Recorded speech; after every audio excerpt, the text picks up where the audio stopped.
Boa noite, tudo bem com vocês? Esse é o nosso canal de informação para a profissionalização da gestão jurídica. Eu sou o consultor Eduardo, atuo nas áreas de planejamento, estratégia e gestão dos serviços. E hoje faremos mais uma live da Radar, com a muito especial da professora Sônia de Oliveira. Vamos tratar do tema comunicação eficaz e peticionamento, como melhorar a performance da sua equipe jurídica. Temos aqui online a professora Sônia de Oliveira. Tudo bem? Consegue visualizar e me ouvir bem, professora? Sim, sim. Oi, Eduardo, tudo bem? Tô te ouvindo bem, Tudo sim. bem. Boa noite, seja muito bem-vinda à nossa live.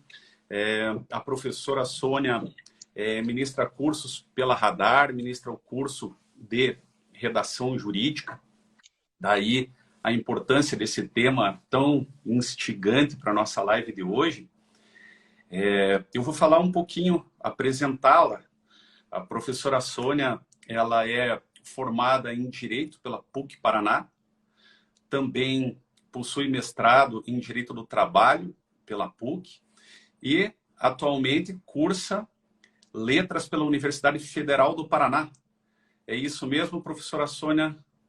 Vamos verificar se a conexão está ok. Acho que Agora retornou. melhorou.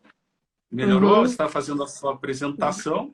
E Eu tava então ouvindo, peguei o gostaria que finalzinho. você falasse um pouquinho para a nossa audiência aqui a respeito desse seu interesse, dessa sua paixão pela língua portuguesa, né? Acredito que, não sei se é anterior à faculdade de Direito, veio depois, então, por gentileza, conte um pouco para a nossa audiência a respeito do português, da linguagem portuguesa. Bom, boa noite a todos e todas. Obrigada, Eduardo, pela apresentação. Quero cumprimentar todo mundo que está assistindo a gente, o pessoal da Radar também. São sempre muito gentis, sempre solícitos com os professores, né? Um abração para a Samanta, para a Letícia. Para Jennifer também, que né, nos ajudou bastante aí com a live. Bom, a língua portuguesa, para mim, Eduardo, ela já é anterior à faculdade de Direito, sabe? Sabe quando você olha para o teu passado e você pensa assim, nossa, mas por que que eu não enxerguei isso antes, assim, sabe? E, e eu lembro que antes, assim, quando eu já estava na escola ou até mesmo no cursinho, eu lembro que a disciplina que eu ia melhor, né, era o português, tanto na parte de literatura quanto a gramática, né?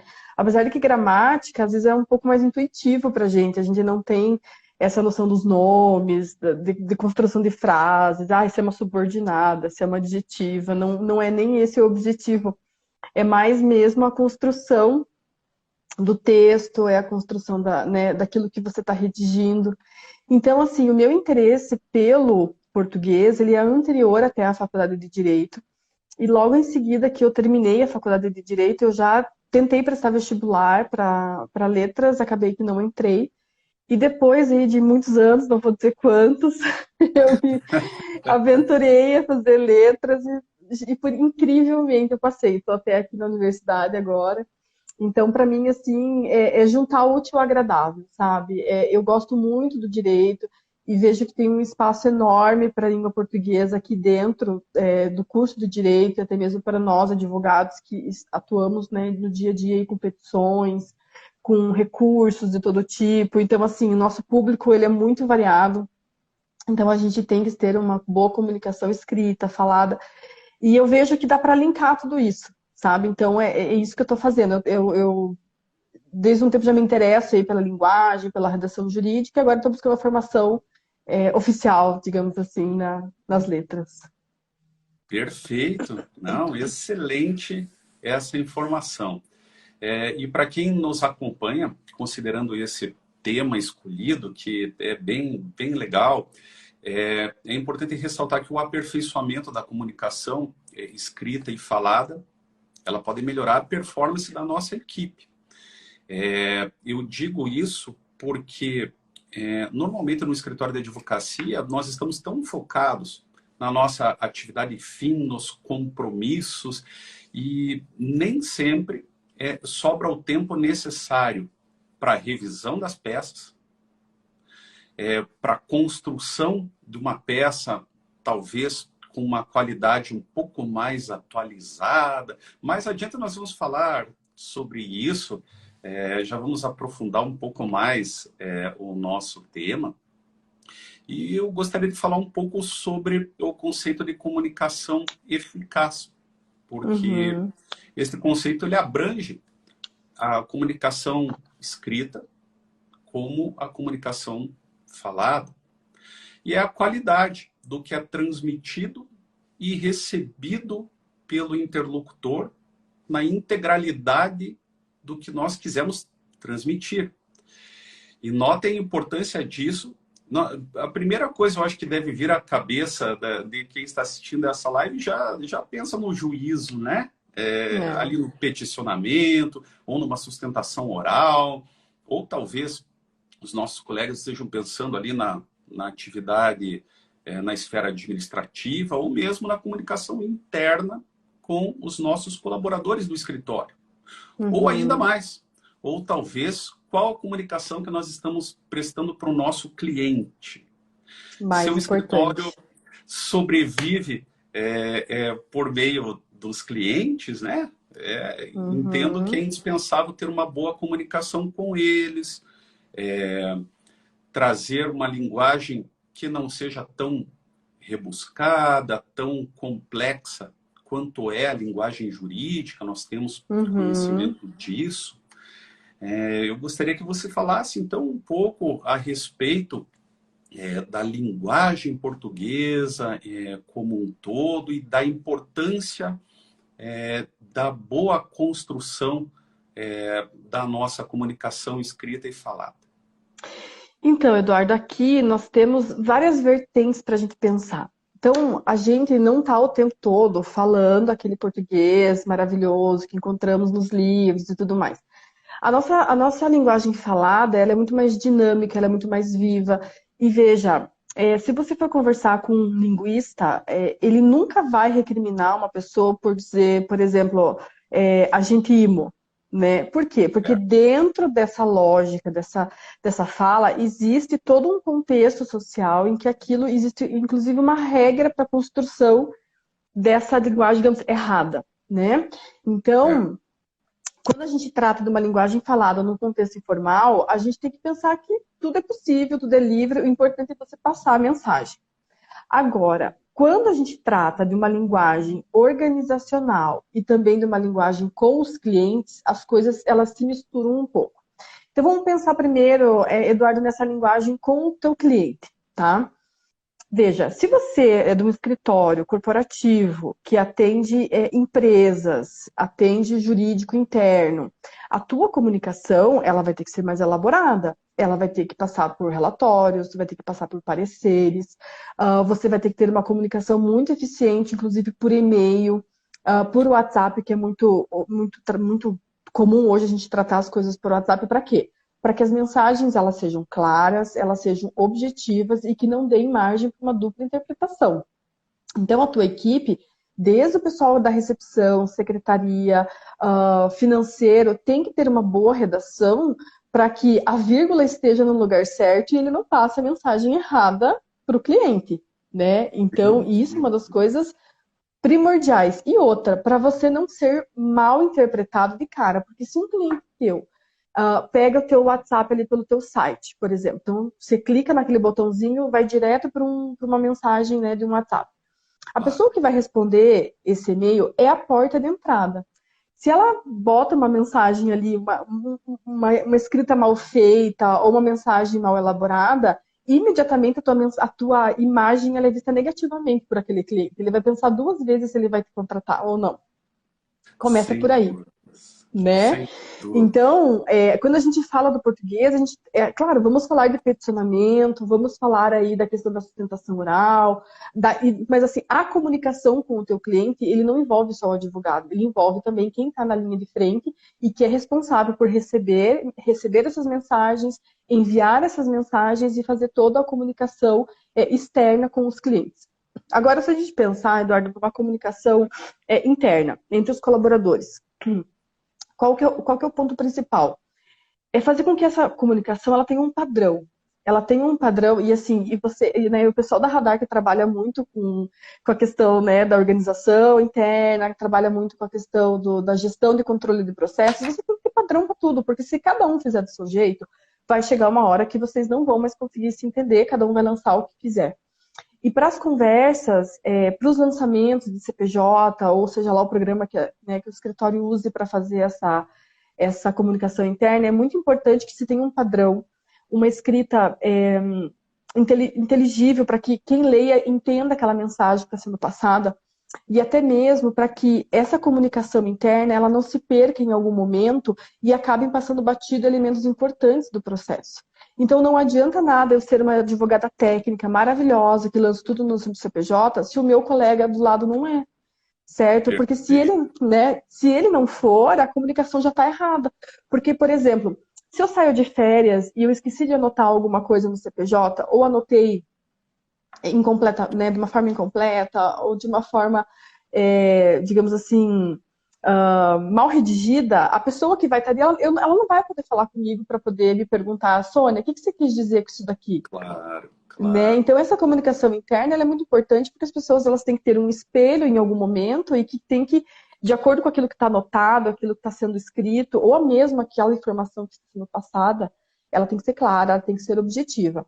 Então, quando a gente fala da comunicação externa, principalmente pensar no seu cliente, naquilo que melhor vai atendê-lo. Ao mesmo tempo, né, Eduardo, se a gente pensar que você tem um cliente muito simples, que é o caso, por exemplo, do pessoal do previdenciário, do trabalhista, você não vai poder chegar a falar com o teu cliente com juridiquês, né? E a gente vai falar um pouquinho do Visual Law, que está vindo para atender essas demandas, justamente para tentar fazer com que o direito ele seja acessível. Então, a questão da linguagem ela é uma questão também de acesso à justiça. Então, quando você tira o juridiquês, você faz a pessoa entender aquilo que está falando sobre o direito dela.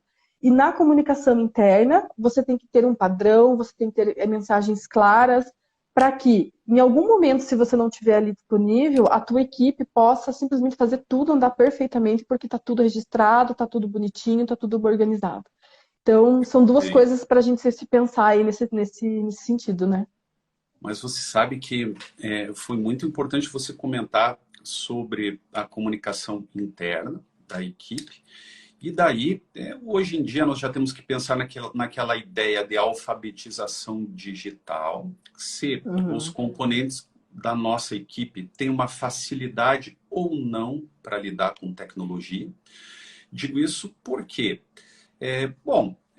o processo eletrônico ele é uma realidade já há mais de uma década, mas nem todo mundo está habituado a trabalhar com os sites do judiciário ou com novos aplicativos que saem para os celulares, ou mesmo com softwares jurídicos. Hoje em dia, nós temos aí software de BI, temos diferentes softwares.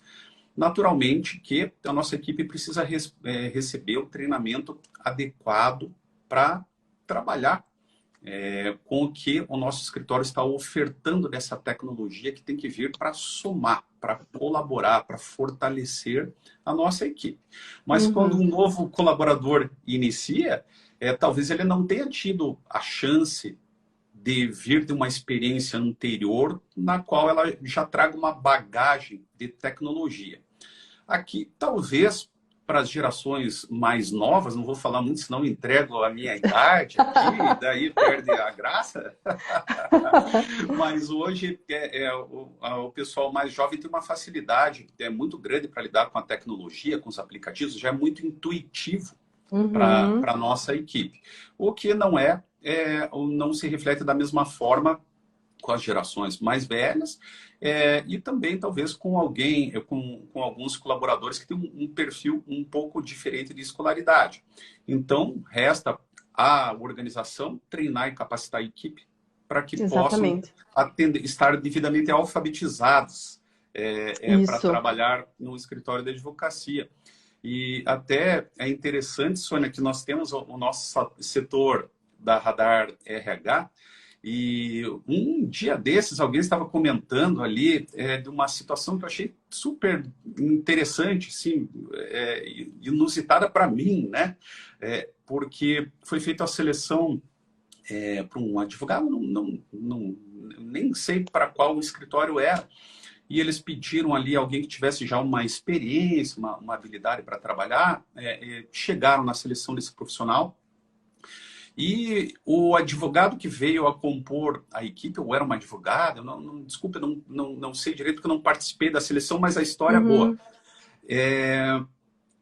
Essa pessoa já era formada há 10 anos em Direito e nunca tinha trabalhado, nunca tinha visto autos físicos de papel. Era só o processo eletrônico, e já tinha 10 anos de experiência. Então, Meu perceba Deus. como muita coisa mudou. Para o pessoal que já trabalha há mais tempo, trabalhou com os cadernos de processo e tudo Sim. mais, mas a tecnologia ela veio para ficar. Então, Aham. nós temos que lidar e ter uma boa comunicação e evitar aqueles chamados ruídos de comunicação que prejudicam que a mensagem chegue em sua integralidade até o destinatário. Uhum. Podem ser ruídos físicos, ali pode ser um obstáculo de barulho, alguma coisa assim. Hoje em dia nós temos as audiências virtuais, então é muito importante que a estrutura do escritório esteja adequada para evitar esse ruído de comunicação.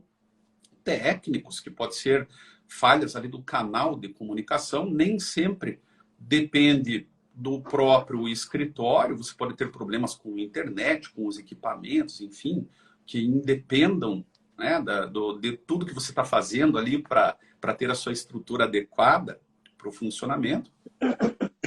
Ruídos semânticos. Aí nós vamos aprofundar um pouco mais, né, Sônia? Que são aqueles relativos ao tom de voz ou excesso de linguagem rebuscada. Então, Aí você pois já vai é. aprofundar para nós. Fale um pouquinho sobre esse ruído de comunicação, por gentileza.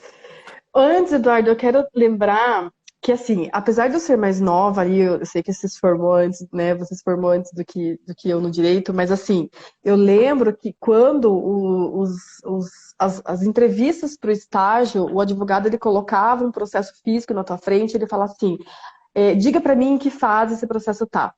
Se você abrisse a primeira folha, você já estava desclassificado, que você tinha que virar o processo e olhar de trás para frente, né? Desse jeito. Porque era ali que você ia saber como é que estava o andamento do processo, né? E assim, sobre essa questão de ruído físico, eu não sei se você sabe, mas a Vara de Juizado Especial Criminal de São José dos Pinhais foi uma das primeiras que implementou as audiências gravadas no áudio, né, áudio e vídeo. Só que ali em São José dos Pinhais, essa vara especificamente, ela fica bem na cabeceira de onde baixam os aviões do aeroporto. Então, invariavelmente, nós estávamos, assim, até a Camila que entrou aqui, ó, ela vai poder dizer que isso é verdade.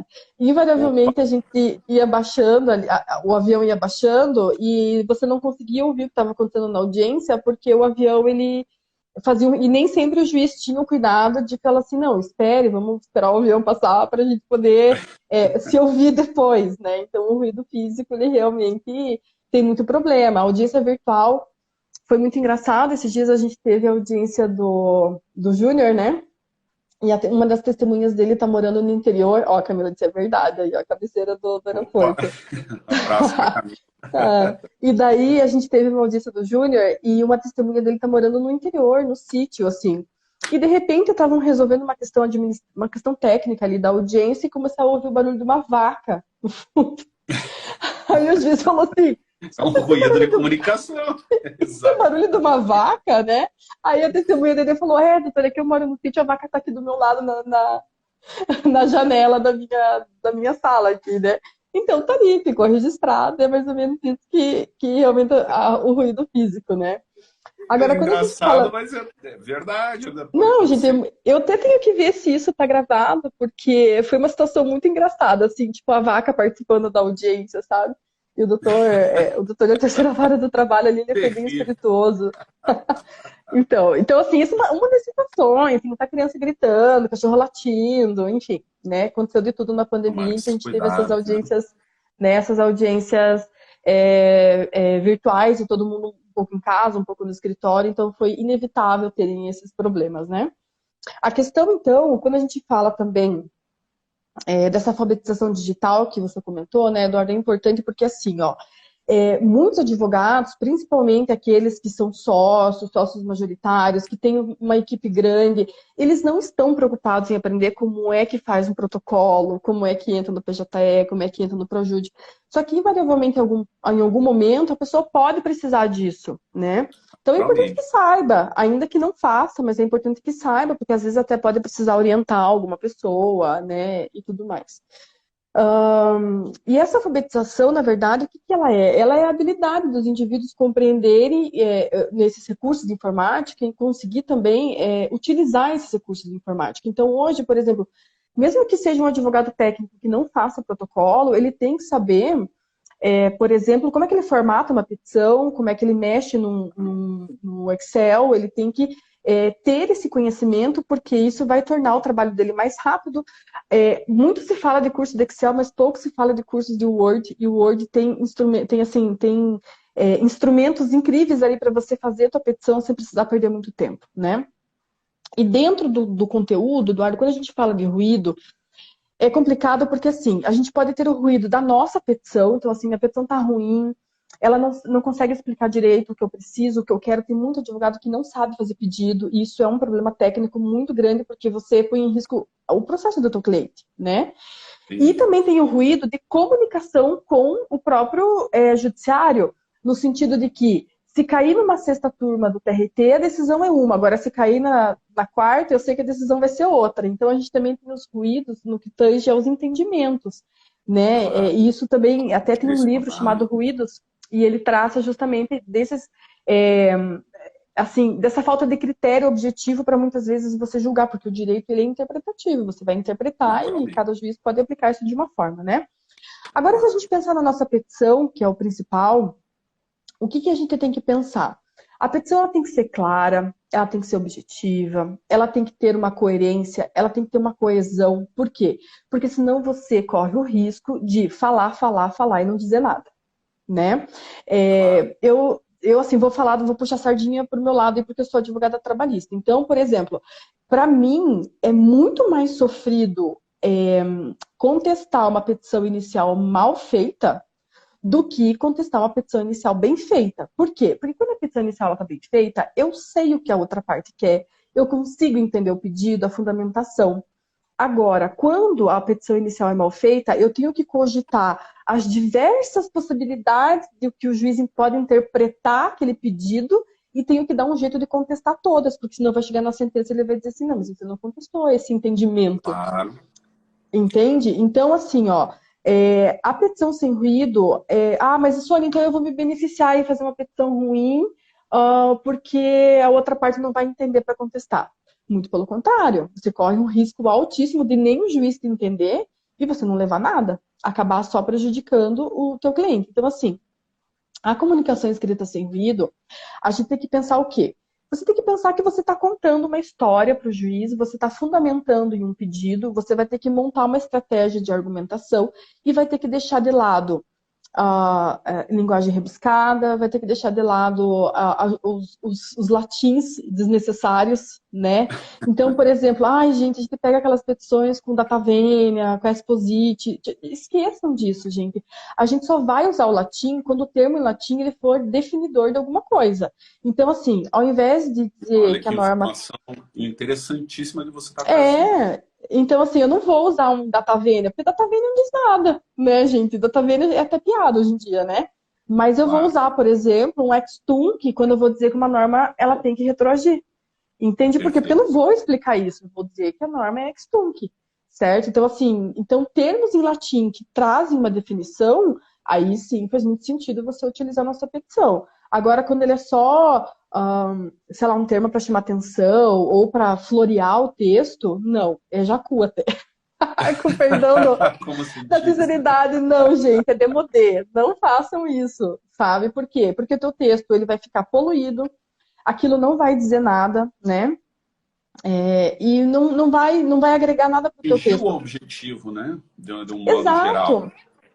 Exatamente. Então, assim, você tem que focar naquilo que realmente vai contribuir para que a tua petição inicial ela seja bem vista. A gente sempre tem que pensar que vai ter uma outra pessoa do outro lado que vai ler e você tem que pensar se ela vai entender. Então, assim, o que que eu aconselho até? Quando for uma petição muito complexa, um pedido diferente, alguma coisa que você não fez, ou uma inicial com muitos pedidos em que você tem que revisar muita coisa, o que que eu aconselho? Descansa disso uns 2 dias antes de mandar, porque nem erro simples de português você vai conseguir enxergar mais depois de uns dias, né? Vicia no Então, texto, né?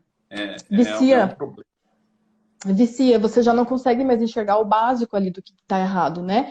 E isso acontece com todo mundo, por mais experiência que tenha. E mesmo assim, Eduardo, sei que você foi advogado técnico muito tempo, você sabe. Tem várias pessoas que eu estou vendo aí que são advogados técnicos. Todo dia a gente está tentando melhorar. A gente nunca está 100% pronto e a gente nunca vai estar. Porque quando você achar que o teu texto está maravilhoso, vai vir o Visual Law para você ter que aprender. Vai vir mais uma ferramenta ali para você conseguir inserir no teu texto, né? E uma Perfeito. coisa assim que eu aconselho muito para você evitar ruídos e para você também facilitar para quem está julgando, veja, eu sou juíza, eu tenho 5.000 processos lá esperando para eu despachar.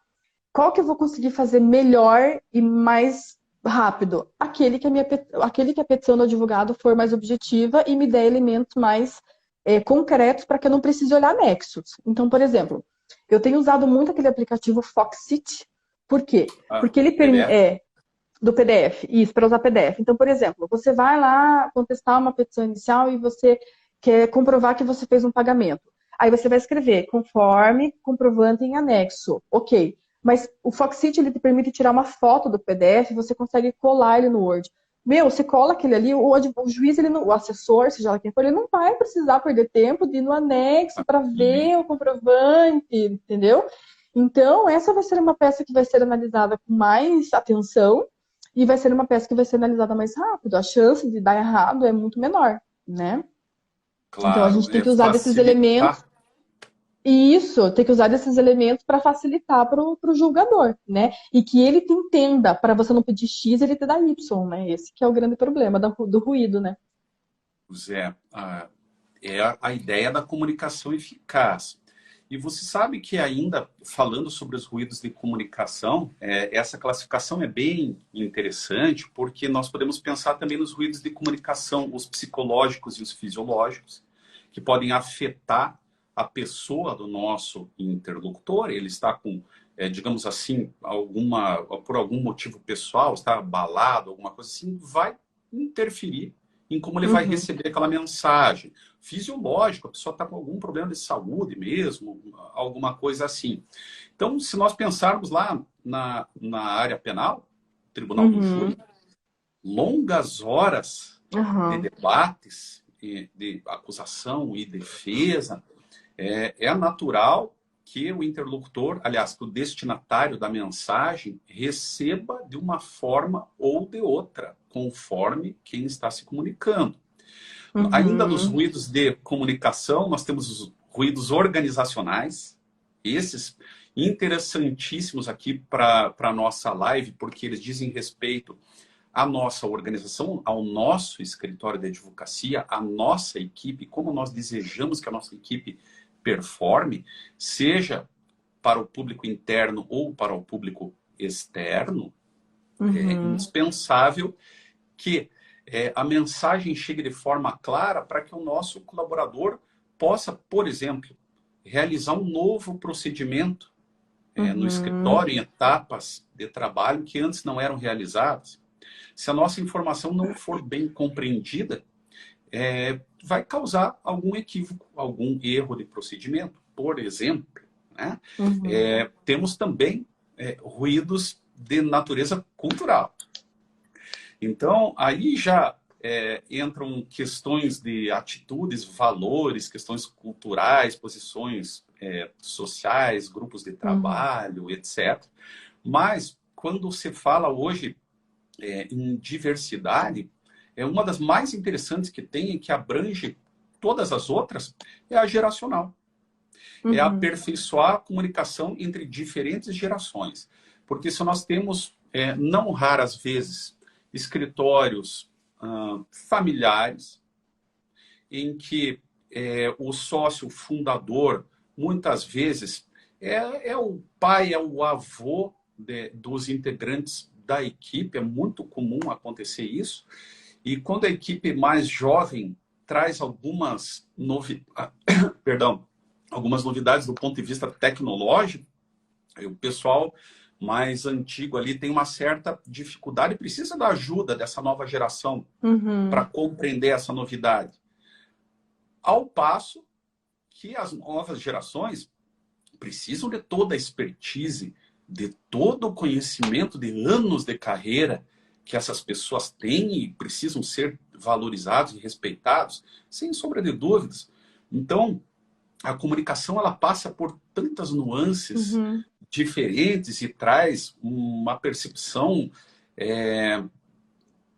diversificada para cada pessoa também. E tem um outro ponto ainda da comunicação organizacional que nós não podemos esquecer. Temos que evitar aquela situação quando não existe um diálogo. Pior ainda, né? Existem dois monólogos. O ruído silencioso. Então, isso é um problema. A parte que está recebendo a comunicação não quer ouvir. Depois, quando a pessoa fala, a outra parte não quer ouvir, e daí você não chega em soluções. Não raras vezes, isso acontece em reuniões de equipe. Então, é importante da comunicação organizacional realizar reuniões eficazes.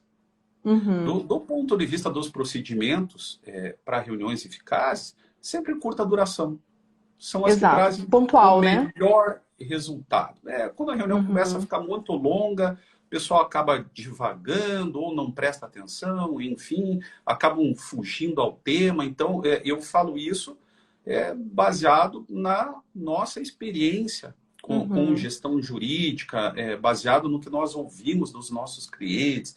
Então, desde já recomendamos reuniões de curta duração. E eu ouço também do pessoal da área técnica, normalmente dos coordenadores de equipes, supervisores de equipes, independente da área de atuação do escritório, a preocupação com o aperfeiçoamento das petições. Que daí nós já falamos ali um pouco anteriormente, mas precisamos aprofundar aqui, porque é muito interessante esse tema, seja da linguagem escrita ou da falada, para sustentação oral e tudo mais, mas aqui eu me refiro desde o treinamento e da capacitação do nosso estagiário, dos advogados recém-formados, que ainda não têm, talvez, o conhecimento da cultura desse novo escritório, onde ele passou a trabalhar, ele passou a integrar. Então, fale um pouco para quem está nos acompanhando, Sônia, das melhores práticas para treinar e capacitar tecnicamente aí a nossa equipe quanto ao peticionamento, quanto ao preparo para as audiências ou para a sustentação oral. O que você tem aí para contar para quem está nos acompanhando? Bom, quando a gente fala, Eduardo, principalmente isso que você comentou sobre o ruído da comunicação interna, que cada colaborador faz uma forma e tudo mais, eu acho que a Radar tem uma solução maravilhosa para isso, que é o Manual de Fluxos e Procedimentos. Né? Quando você tem o seu Manual de Fluxos e Procedimentos, a ideia é que não tenha ruído, por quê? Porque está todo mundo alinhado numa mesma prática. Então, ainda que ela não esteja escrita, mas ela tem que ser, de alguma forma, criada dentro do ambiente do escritório, nem que seja por uma pessoa responsável por treinar e passar isso para quem está entrando, seja escrito e a pessoa tem que estudar e aperfeiçoar aquilo, né? Então, lá no escritório, por exemplo, é muito engraçado que às vezes as meninas ali do administrativo, né, a pessoa que faz a controladoria está conversando, e eu vejo elas falando, isso aqui tem que passar pelo, sei lá, CADMAP, que são as siglas que elas usam ali para cadastrar as coisas no CPJ. Daí eu falo assim, olha, gente, maravilhoso, vocês falam uma língua que eu não entendo, mas o importante é que, para vocês que estão aqui, tá tudo certo, entendeu? Por quê? Porque tem um fluxo, uma forma de trabalhar e evita um ruído, né? A outra coisa que eu anotei aqui, então, quando você está falando de um estagiário ou até mesmo de um advogado trainee, é importante que quando você tem um estagiário, por exemplo, vamos falar aí de passar andamento para cliente. A gente sabe que é muito comum os andamentos virem, o cliente entrar em contato e você designar uma pessoa para fazer esse andamento. Então, é importante que se você passa essa tarefa para o teu advogado trainee ou para o teu estagiário, que tenha alguém acompanhando essa pessoa nas primeiras vezes em que ela for passar esse andamento. Por quê? Porque antes ela já vai ter tido aí um treinamento sobre as fases do processo, né? Dependendo de cada escritório, tem o seu tipo de processo. Então, vai ter, de acordo ali com a área jurídica, os andamentos do processo, a matéria, se ela é uma matéria recorrente no escritório, uma coisa que você vai ensinar antes, porque a pessoa vai aprender mais rápido, vai deixar aí os detalhes para outros momentos. Então, é sempre acompanhar essa pessoa para ver como é que ela desenvolve essa linguagem, essa comunicação com o cliente, né? Porque, às vezes, o estagiário, ele pode ter uma falsa percepção de que ele está falando errado se ele simplificar. Mas dependendo do público a qual ele estivesse se dirigindo, o ideal é transformar aquele juridiquês do CPJ numa linguagem simples para que o cliente possa entender. Então, o negócio é investir em treinamentos, tanto dos estagiários quanto dos advogados trainees. Porque não adianta, né, Eduardo? Cada escritório tem a sua forma de trabalhar. E você tem que pegar aquele jeito daquela tua equipe para que você fique integrado e não tenha problemas de comunicação interna e externa. Então, o ideal mesmo é fazer um treinamento, um acompanhamento, desde quando a pessoa entra, você vai investigar o que ela já sabe e o que ela precisa evoluir dentro da tua perspectiva ali de atuação do teu escritório. Isso que é o mais importante.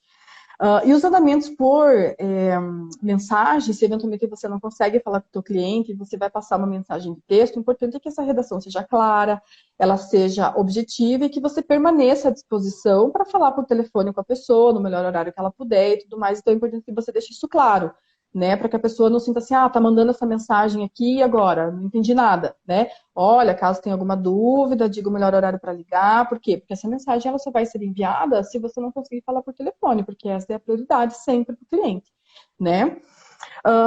E o que a gente fala aí da questão das peças, né?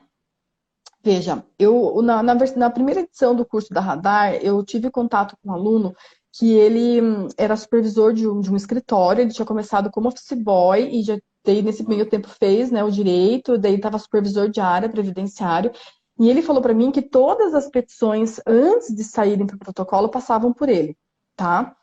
Veja, tá errado? Não tá. Eu acho que aí a gente tem que ter um controle de qualidade. O problema é quando você tem que corrigir língua portuguesa, né? Então, assim, você tem que treinar a tua equipe para quê? Para que se você tem esse hábito de fazer as petições passarem por um coordenador antes de elas irem para o protocolo, que esse coordenador ele se envolva com o direito, que ele não precise ficar corrigindo redação mal escrita, ou, por exemplo, coisas que não estão tão claras. Então, é aí que entra o treinamento da equipe, né, tanto de advogados quanto, né, de estagiários, se eles eventualmente já peticionarem, para que você ganhe tempo nas correções das peças, para que essas correções elas sejam mais voltadas realmente para a parte do direito, para o direito, né, processual, material, e não seja tanto para ter que transformar aquela mensagem numa mensagem a mais clara, né? Então, é por isso que o treinamento da tua equipe para uma redação jurídica mais eficiente vai fazer com que ganhe esse tempo e se você ganha tempo, você consegue atender mais. Essa que é a regra, né? Sem precisar aumentar a equipe, de uma certa forma. Então, eu acho que esse que é o mais interessante. É muito importante. E nem sempre tem escritórios que não exigem ou não recomendam que a equipe trabalhe com uma coisa simples, o corretor de ortografia e gramática do É, Word. Eu estava falando é. ali de aperfeiçoar, aprofundar o uso da ferramenta do Word. Você pode ganhar muito tempo, já que é o editor mais utilizado. Hoje, que você está falando do CPJ, por exemplo, Uhum, é um software muito conhecido, mas tem mais de muitos outros, 50 no né? Brasil diferentes. Então, é importante, claro, registrar tudo no nosso software de gestão, mas, sobretudo, usar das ferramentas que nós temos disponíveis para superar algumas falhas técnicas, seja de ortografia e Uhum, gramática, como você bem mencionou. Mas aqui, Temos a... Eduardo, eu tenho que tomar um cuidado, porque tem muitas palavras que a gente, às vezes, acha que, como não marcou, não tem nada errado, mas não é bem assim. Então, por exemplo, você pega lá, trânsito e transito. O Word, ele não vai corrigir isso teu errado, se você não Claro, acentuar. Então é aí sem que você dúvida. tem que, é aí que você pega o pulo do gato, você entendeu? E assim, hoje até o Word, ele tá com uma ferramenta muito boa que ele já consegue analisar até concordância. Então se marcou lá meio que azul, acho que é azul que marca a tua frase, você pode ter certeza que alguma coisa tá errada, porque se o Word pegou, é porque ou ele cometeu um erro grosseiro, porque às vezes ele também não pega algumas coisas, ou ele pegou realmente alguma coisa ali de concordância que tá errada. Então pode dar uma lida pelo menos umas 2 vezes que vai valer a pena, né? Certo. E até puxando essa melhor prática e essa técnica de peticionamento, vamos falar um pouco sobre o Visual Law, né? Uhum, O Visual Law é uma ferramenta que surgiu para atenuar, para diminuir o uso da linguagem prolixa, fazendo uso de infográficos, fluxogramas, ícones, uhum. enfim, diversos recursos visuais. E o mais importante de tudo, que é um recurso que ele veio por recomendação do CNJ. Nós temos a resolução 347 de 2020, que prevê, Uhum. estimula o uso de Visual Law, com o objetivo de reduzir, atenuar o uso do juridiquês. Então, conte para nós um pouco desse recurso do Visual Law, como que você recomenda a utilização desses recursos, o que parece para você mais ou menos adequado, conforme o tipo de petição, para você contar Uhum. um pouco da sua experiência aqui para quem nos acompanha. Então, olha só, o Visual Law, ele chegou com uma tendência para ficar, tá? Então, a ideia é que você, até tem eu até peguei uma reportagem da Folha de uma juíza em que o cartório mandou uma sentença para uma das partes com elementos do Visual Law e permitiu que a pessoa entendesse perfeitamente. Então, por exemplo, acho que era uma sentença de alimentos ou de divórcio, eu não me lembro muito bem, mas os bonequinhos lá casando, os bonequinhos separando, o filho ficando com a mãe, quem paga a pessoa, então tudo isso desenhado, literalmente, né, para que a parte ela consiga entender. E o Visual Law, por que o CNJ ele recomenda? Porque ele é uma forma de democratização do direito, é uma forma de que as pessoas comuns que não têm essa linguagem técnica jurídica consigam entender em poucas palavras ou desenhos aquela mensagem que está sendo transmitida. Então, ele pode ser muito eficiente no direito de família, pode ser muito eficiente na questão de contratos. Eu já vi visual law em petições de empresas, de escritórios que advogam para grandes empresas, em que tem uma relação contratual, às vezes, de consumo. Ele faz ali um panorama, um desenho, né, gráficos relacionados aos custos, aos gastos, fazem gráficos, desenhos relacionados, indicando também como era a contratação, explicando, às vezes, até mesmo a estrutura da empresa para demonstrar quem que é responsável jurídico, quem não é. Então, isso pode ser muito interessante porque você realmente deixa visual, é intuitivo, você não precisa pensar muito para conseguir entender aquela mensagem. Só que, por um outro lado, tem gente que acha que visual law é só deixar bonita a petição. Não, não é só deixar bonita, né? Deixar bonita você escolhe aí né, uma boa pessoa que faça a tua tipografia e tal, e ela vai deixar Ah, bonita a tua petição, né? Por exemplo, tem gente usando elementos do Visual Law para transcrever um artigo de lei para que ele fique destacado no texto numa cor diferente. Não, isso não é Visual Law, né? Isso, é claro, são elementos de tipografia que vai deixar o seu texto bonito, mas se você fizer muito isso, você vai irritar quem está julgando, tá? Então, não é prático. A interessante. petição vai ficar enorme, a petição vai ficar cheia de lei que às vezes você não precisa reproduzir, porque a pessoa que está analisando é tão recorrente aquele assunto para ela que se você só mencionar o artigo já está bom, você não precisa ficar transcrevendo, né? Então, a gente tem que analisar tudo isso também, né? Agora, por exemplo, tenho aqui essa reportagem, ó, juízes aprovam recursos gráficos do direito, mas sem excessos, que é uma reportagem que saiu na Folha até, e explica mais ou menos isso que eu falei para vocês. Ó. A juíza Michele Amorim, titular da primeira vara do presidente Dutra, também resolveu usar essas técnicas nos primeiros meses da pandemia para explicar o funcionamento das audiências virtuais e teleperícias. Então, veja, isso foi enviado para quê? Para que a pessoa visualmente, né, que é o visual law, visualmente ela entendesse como é que ela tinha que fazer para acessar o Zoom, para acessar seja lá o aplicativo que a justiça estivesse utilizando, porque você simplesmente explicar, a pessoa não vai saber. Agora, se você mostra a imagem, clica ali, clica aqui, né? Até quando vocês me mandaram tudo certinho ali para live, também é isso aí, é visual logo. Você clica aqui, clica ali, é onde vai estar Passo tudo a certo, passo que né? facilite, né? E ela explica muito bem aqui para que serve esse visual law. Então, eu só vou pedir licença do Eduardo para ler, porque eu acho que é bem interessante. Ó. A Claro, claro. ideia é facilitar a vida daquele que procura o judiciário com uma forma mais simples de acessar as informações, porque a gente sabe que o juridiquês é um pouco prejudicial. Ela diz que cursa o segundo mestrado, tendo como linha de estudo a administração da justiça e as formas de torná-la mais eficiente. Então, quer dizer, é uma iniciativa que vem de alguém que está estudando para buscar alternativas para que o judiciário seja mais eficiente. Então, de alguma forma, isso com certeza ajuda, certo? A questão é não utilizar isso errado, né? Utilizar essa ferramenta de uma forma eficiente mesmo, né? Daí as vantagens do aperfeiçoamento da Uhum, comunicação escrita e falada dos integrantes dos nossos escritórios de advocacia. É muito importante trabalhar com essas novidades, buscar novas tecnologias que venham a somar, que venham a ajudar a nossa equipe a ter uma performance melhor, mesmo porque os resultados existem na prática, não é só teoria. sim, Nós sim. alcançamos realmente uma performance melhor, não é, Sônia?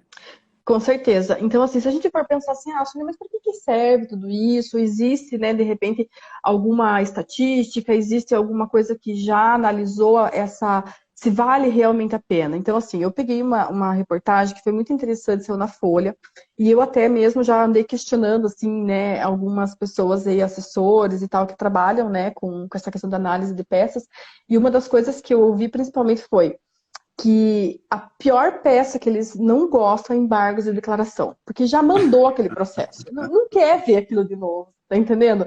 Então, se for fazer Interessante. embargos, a gente tem que ser sucinto, a gente tem que ser no ponto, dizer exatamente o que você quer, né? Ter certeza que leu bem a sentença, leu bem o acórdão, para não ficar inventando. Então, quando for fazendo embargos, tome muito cuidado, porque realmente existe uma grande resistência em relação a essas peças.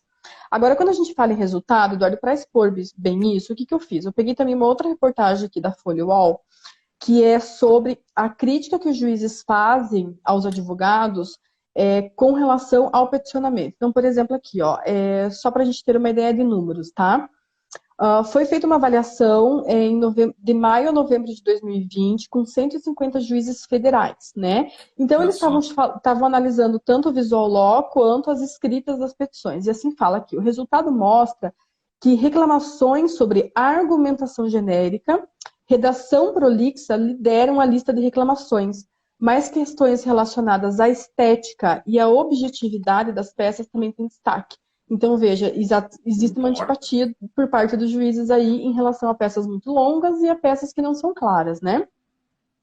Dos juízes participantes, 62% criticam o excesso de páginas, 44% o de transcrição de jurisprudência nas petições. A má formação da peça foi citada em 31% dos magistrados. Então, o que a gente tem que avaliar? Essa minha matéria é uma matéria que ela é muito debatida, ela é constante, ou eu preciso mostrar que tem entendimento diverso daquele que foi decidido. Então, assim, tem que ter parcimônia na hora de utilizar essa jurisprudência, né? É, tem algumas matérias no trabalhista, por exemplo, que o tribunal aqui do Paraná não dá. O que a gente faz? A gente pega uma decisão de cada turma do TST para mostrar que todo mundo do TST decide igual. Aí é relevante, por quê? Porque você está mostrando que o entendimento que o tribunal está adotando é totalmente contrário ao que o TST entende, né? Agora, se o tribunal está de acordo, por que eu vou ficar juntando ali 1 milhão de jurisprudências que possam só realmente Claro. acarretar em muitas páginas, né? Essa questão do número de páginas, a gente só tem que tomar um certo cuidado, porque assim, tem alguns recursos que eles exigem algumas regras em relação à sua admissibilidade, que a gente não pode, daí, simplesmente na tentativa de economizar páginas, não cumprir com esses requisitos. Então, assim, às vezes a gente Sem pega um dúvida. recurso de revista que está lá com 100 páginas, mas eu tenho que transcrever integralmente a decisão que eu estou recorrendo e tenho que marcar os pontos controvertidos. E só nisso, às vezes, vai mais 5 páginas, entende? Então, tudo você tem que analisar se você está conseguindo cumprir com os requisitos de admissibilidade com o menor número de páginas possíveis. né? E assim, recursos para o Tribunal Superior, se você tem que falar muito de fato, está errado, né? A gente já sabe que o negócio ali pega Não, direito, né? mas Então, nós vamos ter um dissídio jurisprudencial, está suscitando ali, isso. vai ter um volume considerável ali para comparar os julgados, comparar. Exatamente. Então, tudo isso tem que ser avaliado assim, ai meu Deus, está com muitas páginas, vou reduzir. Tá, daí você vai lá na admissibilidade e o teu recurso não sobe porque você não cumpriu com o básico. Então, a gente também tem que tomar um pouco cuidado. Eles querem uma petição objetiva, às vezes realmente dá para cortar muita coisa, né? Mas tem vezes que a gente acaba tendo que extrapolar um pouquinho o número mínimo aí, realmente, para cumprir com os requisitos que a própria lei requer né, dos recursos, né? Senão a gente também não faz nada subir mais hoje em dia, né, de recurso. Sem dúvida. Bom, interessantíssimo aqui a nossa conversa, professora Sônia, mas chegamos ao final da nossa live. Passa rápido Passou conversando voando. desses assuntos tão relevantes aqui, como a argumentação jurídica, como a petição melhor estruturada, o visual law, a comunicação organizacional. Acredito até que vamos ter que voltar a conversar novamente sobre esse assunto, porque Bastante tem tema, muita né? coisa para falar sobre comunicação, vai ser um prazer. Vai ser Então, super legal. olha, eu quero agradecer a participação de todos, em especial aqui da nossa professora Sônia de Oliveira. Lembrando que essa live ficará salva aqui no canal do Instagram da Radar, podendo ser acessada futuramente. Professora Sônia, quer fazer seus agradecimentos aqui para nós fazermos Sim, nosso encerramento oficial? agradeço o convite da Radar para a gente fazer, né, para poder falar sobre esses temas muito interessantes.